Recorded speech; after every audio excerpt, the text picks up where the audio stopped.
a future of retail Asia with June and Imran, powered by Aimazing. Welcome back to the Future of Retail Asia, one of the world's top 50 best retail podcasts. My name's Imran.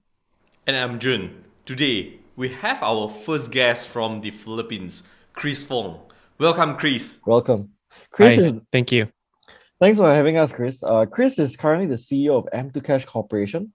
They have the HQ in Metro Manila, a company that has been serving the industry for more than a decade as a leading IT consultant and service company with proven expertise in O2O marketing strategies, digital customer experience, and solutions. So Chris has experience in both e-commerce, physical retail, previously serving as the director of e-commerce Philippines for the past decade and the CIO of SM Supermarket Arm, and working with some of the largest brands and retailers in the Philippines. Welcome again, Chris.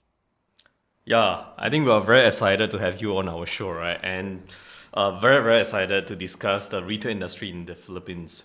So I think where we want to start off today is like how the retail industry in the Philippines currently doing, and has the mall across the country coped with the pandemic, and how is it affected the development of the retail there?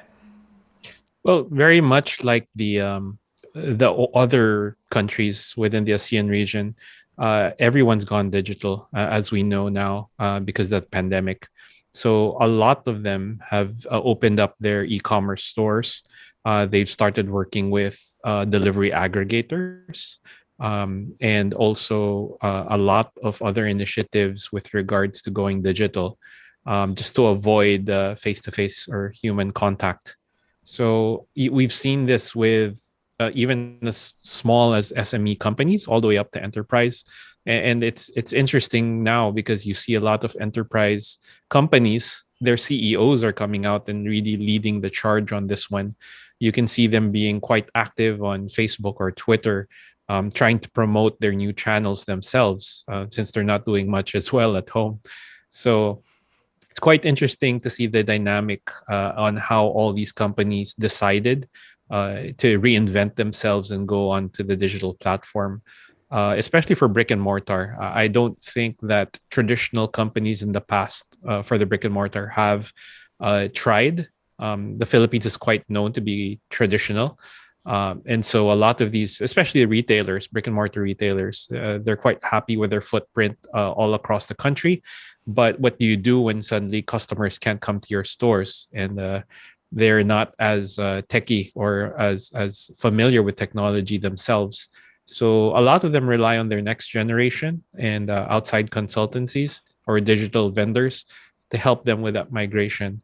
But it's been quite good locally, actually, in terms of digital adoption, especially with regards to payments and e-wallets, given that those are necessary to complete the e-commerce loop.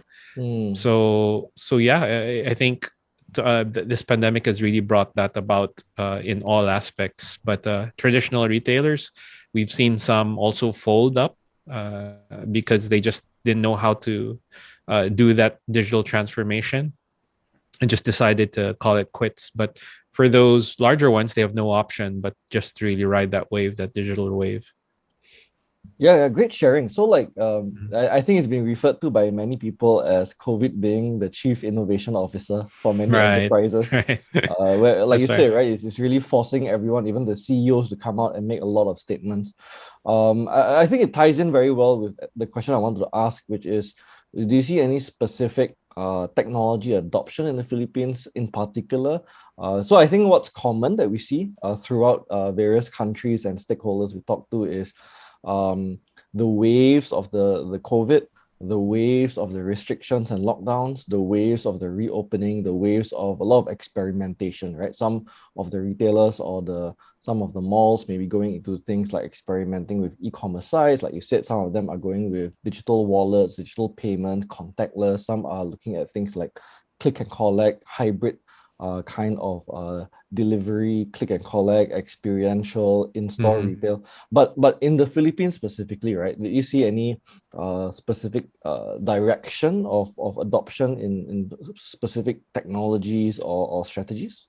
That's a really good question because we've seen almost every single channel being exploited and explored by every single type of company, Yeah. from Messenger on Facebook or Viber Yeah. as one of the local messaging apps, which is quite popular, to WhatsApp, Yeah. to SMS. To websites, almost every single contact point, especially Viber groups, where communities started launching their own marketplaces, which was quite popular before companies started deciding to put on their own websites. They tried conversational methods through messenger apps, just asking their employees to create these community groups and see if they can push their products through those conversational groups. And then once their e-commerce site started getting online, then they would try to push that as well. But it was just a lot of different avenues that everyone tried to see which one would come out the most used case. Um, so yeah, I think there wasn't just one type of solution. Everyone's just totally experimenting with whatever they can get their hands on.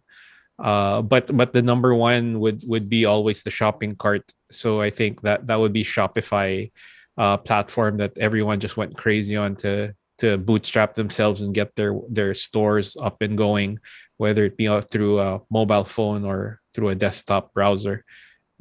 Yeah, I'd say that would be probably number one. But it everyone started inventing everywhere. I mean, even trying to get that transactional checkout into a conversation bot like Viber is quite a feat. But we did see some from outlets trying to do that. So yeah, the Philippines is out to experiment in any type of engagement. But at the end of the day, at least they were present in all different types of channels. I think that was mostly their strategy, and then find out which one grew the fastest. Right. Yeah, interesting. I think we will definitely being seeing more adoption of the digital solution, right? But I think today we also want to using this chance, like actually one thing we will be like to talk about is our latest cooperation with the Power Plant Mall, right? So a little bit background is like every year from what we understand is like Power Plant Mall will have a Christmas raffle, and it's a car for a giveaway prize. Right, but the special thing about this year is actually is their first year to using the digital way to do the giveaway, right? And yes, it's powered by Aimazing, right? So, but Chris, just want to check with you, right? What were some of the challenge faced by Power Plant Mall before this year when they are still using the manual way to do the giveaway? And how different was this year's Christmas promotion with Aimazing solution? Well, I think like most malls, not just in the Philippines, but in the world, getting your tenants in the mall to participate in something where you're trying to connect with a digital contact point, like let's say your mall app and your consumers, is practically unprecedented in trying to make it work. You know how tenant participation is always going to be a challenge there. And so the way Rockwell Malls, which is an upscale mall here in the Philippines, it's always famously known as a visited place because of their Christmas decorations at this time of year. Yeah. So it's quite frequented and quite well known for that. Even outside, just approaching the mall, that entire area of Rockwell is always well lit at night. So it's quite a gathering place. But their Christmas raffle, which they have every year, they used to do it really traditionally, as I mentioned earlier, without any type of innovation. Or before Aimazing was there, they asked customers to collect their receipts from outlets in the mall and present them to a customer service person. And the challenge of the customer service person in collecting those receipts and reading the receipts and making sure that they're legit receipts that qualify to as part of the raffle. I can't imagine how challenging that must be, to know and be a master at reading 300 different types of receipts coming from different outlets, where to look for the receipt number, where to look for the amount purchased, because obviously their mechanics for the raffle entails minimum purchase requirements, and other data like that. So that was the way. Imagine doing that in this type of pandemic, where you see a customer service booth with tons of customers lining up just to submit and be part of that lucky draw or raffle. It must be quite a challenge. And so that's where Rockwell Malls really tried to innovate and work with us and Aimazing to find a better way they can provide convenience for their customers. Especially now, if as much as possible there is no contact or no face to face, that's something they'd like to embark on just to provide that extra layer of service and of safety for their loyal customers. I think that's really interesting what you mentioned, right? That most malls in the world cannot provide this. Seems very simple, but I think we're talking about thousands and thousands of customers queuing and validation and interaction time, and obviously cashier and staff time as well to explain or validate this manually as well. So I think from what we understand of the project, even at this kind of like halfway stage, there's a lot more customers downloading the app. There's a lot more customers participating in this giveaway, and then actually using the loyalty app, right? And again, this is kind of like seamless, seeming. You remove the whole customer service experience of this at the counter. You don't actually need to have a lot of promotion around the giveaway, because every single participating transaction receives a lucky draw step now, right? Yes, that's right. So, that's right. So suddenly, if I'm not a customer of the loyalty app, suddenly I have this loyalty app, a lucky draw in my hand, and then that suddenly just increase this like completely automatically. So do you think this presents kind of like a new standard, like a new benchmark or gold standard of how campaigns in a mall should be running in the future?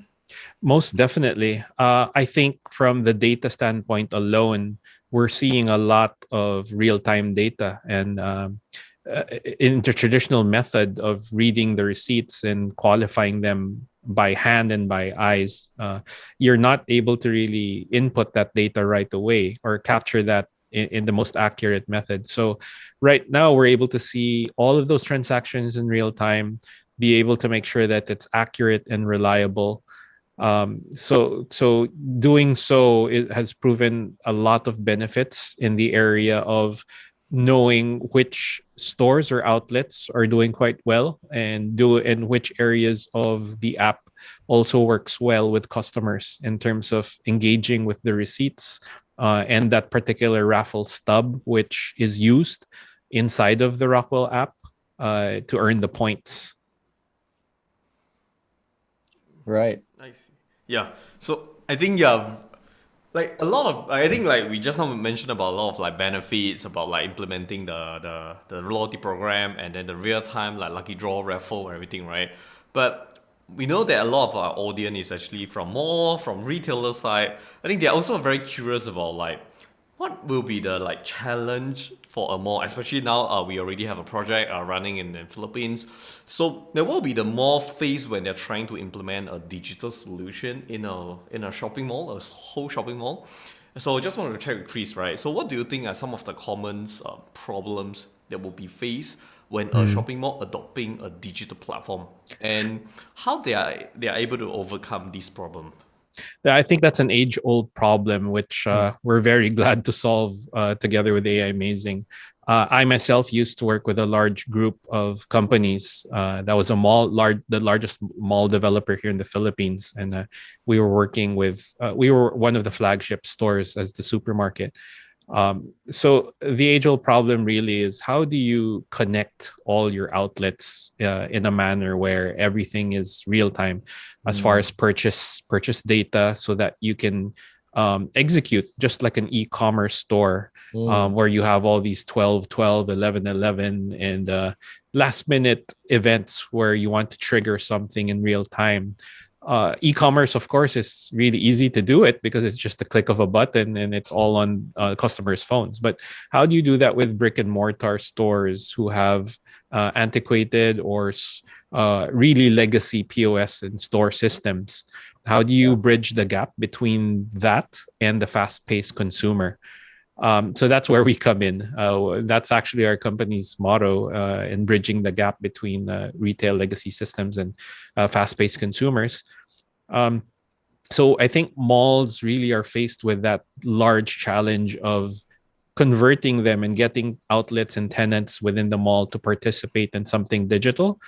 But sort of bridge that gap and find how the mall can help tenants actually get there, since they're quite tied down with their POS systems, their legacy POS systems. So Aimazing serves as that O2O connection, or the offline to online connection, that we can bridge that gap between the POS and the consumer directly. So that's one challenge, the technology challenge. The second challenge, I think, is also quite considerable in terms of the mindset.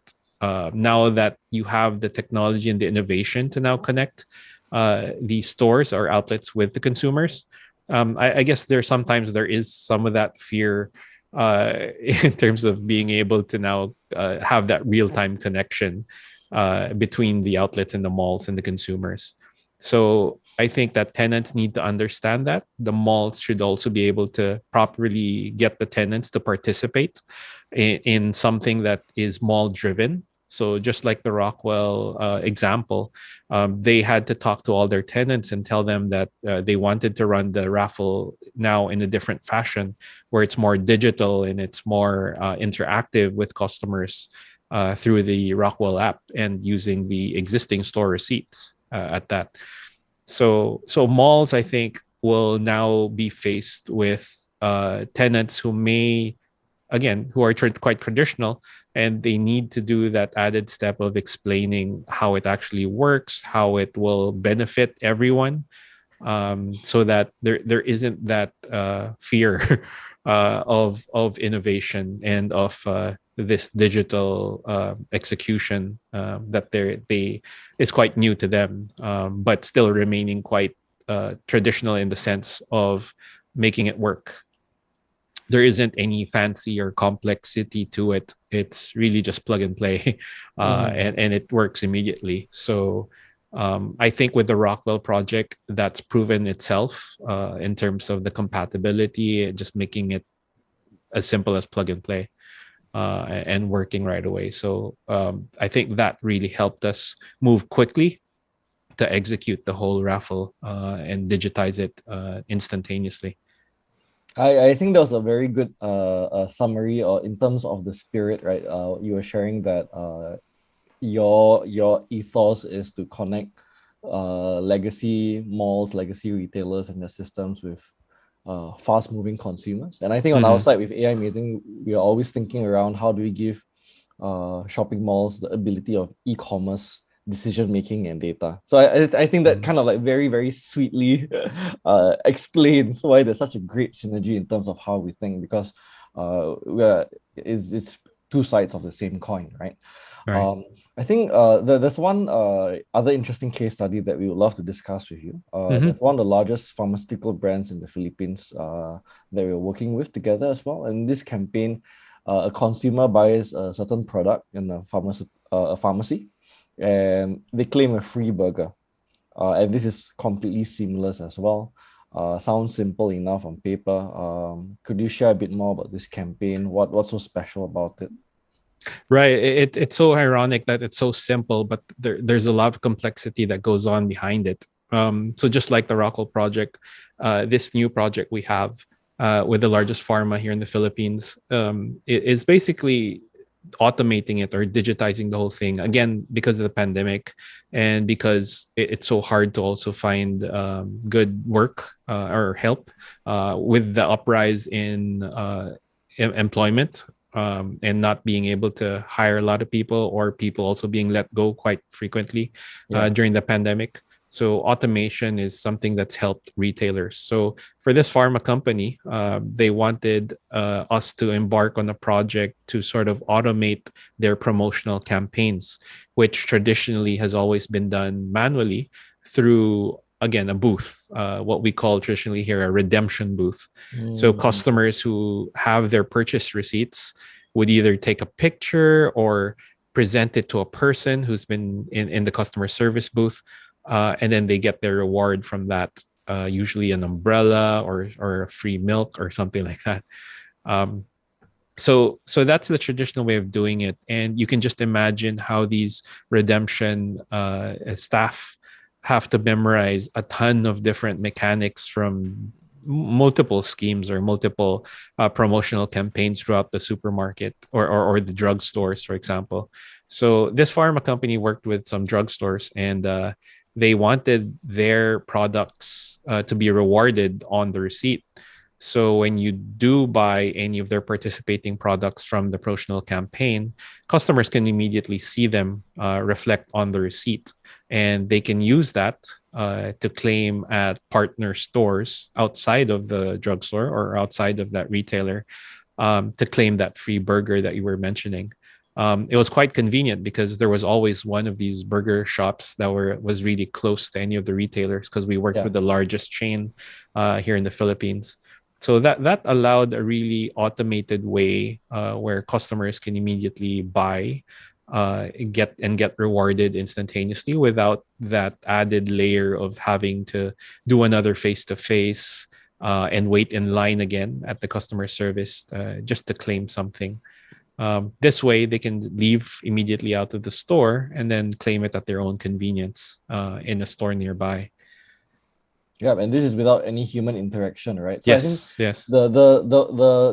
the additional point I wanted to add here is that we talk a lot about the human time involved in those redemption counters, right? But we haven't even mentioned things like the incidences of fraud or the incidences of human errors, and then all the rectification that needs to be done on the back when the customer realizes, oh, I've been invalidated unfairly, and then they write into the customer service and they complain, and actually a lot of extra hours even beyond those redemptions that is as a result of the human intervention being less than a 99.99% data accuracy from an automation service. So I think that's very interesting to mention. I think to add also, in this particular project, data was extremely important to them.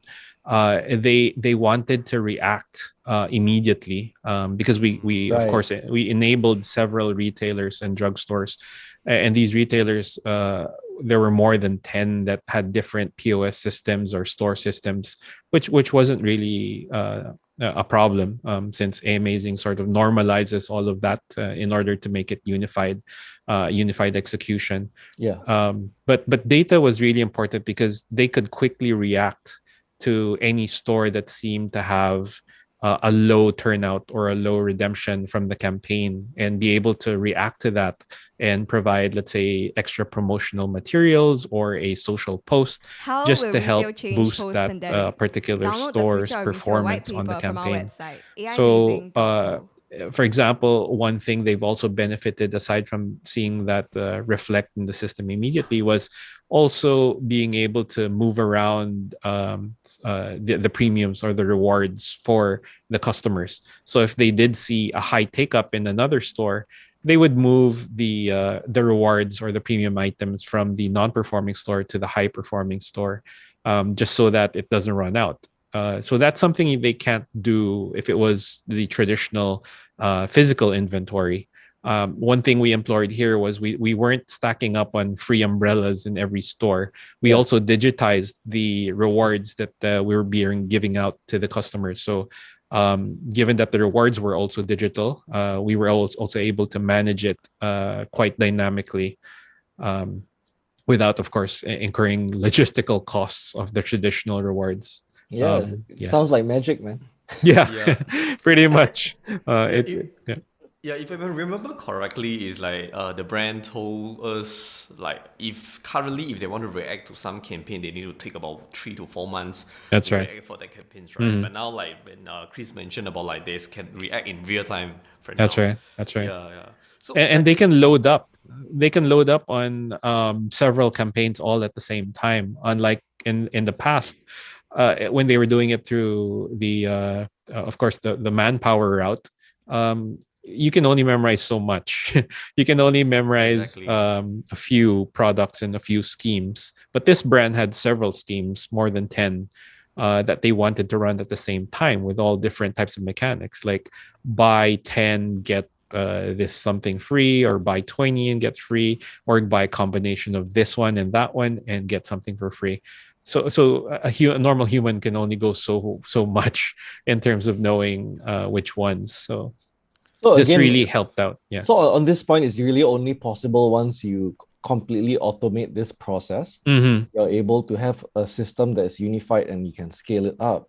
Right. And then you can stack up Yes. all those campaigns together, right? Because That's right. previously, not even previously, right? Currently, with any brand and retailer right now, that's pretty much impossible because of the human Mhm. limitations. And you can just imagine the relief that the store staff has, that it's all automated now, and customers love it as well, because it's Yeah. something that they know they'll always get, and it's not up to someone who may probably didn't remember to give it to them. It's always there, so stores love it. As far as data and the whole automated of it, they're just surprised when they see that the price is on the receipt, and customers are delighted to seeing it, and they simply also ride on that. So it's an experience that both the store staff and the consumers share together. It's quite a delightful experience because it's something new and something simple. It doesn't also ask too much of the customer to download an app or do something extra. They simply present the receipt to the near retailer and claim the reward. Yeah. I think very interesting, right? So like we always talking about different parties, right? We have the guests from mall, we have the guests from retail. I think today we bring it up. Another will be the FMCG, right? Fast moving goods. Yeah. So I think very interesting, right? Because a lot of outlets actually inside their store is actually they're selling like these all FMCG brands. So this product is the same, right? We are trying to like create an entire ecosystem, like try to bring different party come in and then to achieve like the win-win-win. Yeah, so I think very very interesting to like not only serving like the mall, not only benefiting to the mall, like it's a consumer, like we put the consumer, the shopper in the center, right? So like we are discussing about like this can be benefit from the brand, like they can track their marketing in real time. But what is the benefit for the retailers, right, and the consumers? Again, it's because like we can see there's a benefit for the brand already, and then but what will be the benefit for the retailer to adopt these, or then what will be the like benefit for the consumer? Yeah, I think that especially during this time, because of the pandemic, it's really pushing and adding pressure to all the retailers to come up with always new innovations, which would help them get out of whatever burden they had during the pandemic. And so it's not just the retailer, but all these different other companies who are also, I mean, the FMCG companies, as you mentioned, who are also asking retailers to look into it because their products are in their stores. And retailers have to sort of show these FMCG companies that they're also doing something to help with adding additional revenue through those channels.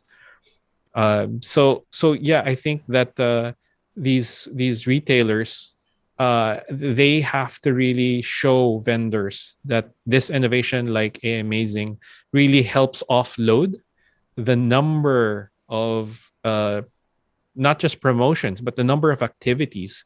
The staff within stores or retailers are undergoing extreme pressure with all these different things. I mean, just from sanitizing the stores alone to they have to take care of all these different maintenance that were brought about by the pandemic. Yeah. And then now they also have to memorize, or they need to know all the different marketing mechanics. So it's quite helpful if we can come in and sort of take that off their hands or off their load in terms of automating it at the till, so that it's self-service by the customer when they make a purchase, and there's no more store involvement. And of course, the important part there is the data and being able to scale up to a lot more than just a few that the store can actually execute on.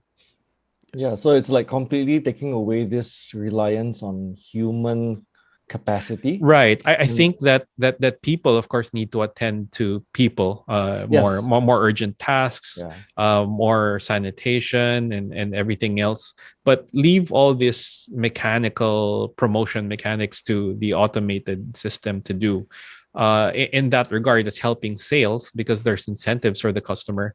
But again, don't tax the customer and don't tax your staff in order to be able to cope with all these different FMCGs who are demanding to be able to create these types of promotions to help sales. So yeah, I think it's a really perfect opportunity to go in and assist them with it through our solutions. Yeah, I think it'd be like such a very interesting future to have concurrent, like you said, live event, live sale day campaigns, and you can see this really at scale, right? So multiple payment companies, multiple e-wallets, multiple FMCGs, multiple retailers, all within the mall or ecosystem, running campaigns at scale.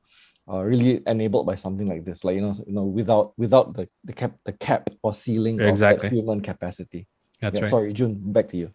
Yeah, I think this remind me to like if the brand can using this to get a better ROI, and then they can put more budget on the retailer, and the retailer can using this to attract more shopper, and the shopper can get what they want for the promotion, right?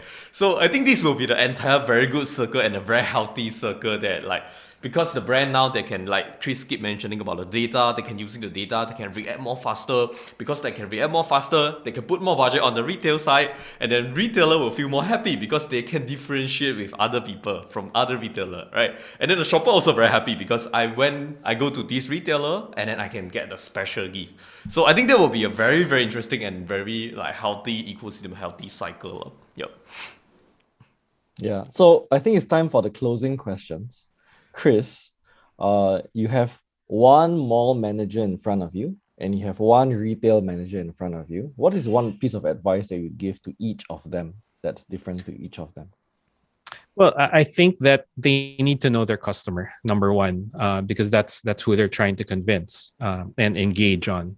So they should be looking at the target market, the profile of that target market that they want to interact with. And they should be looking for a good match in terms of the right channel to interact with them. Here in the Philippines, we have a wide variety of markets. We usually use letters like market A, B, and C, and D.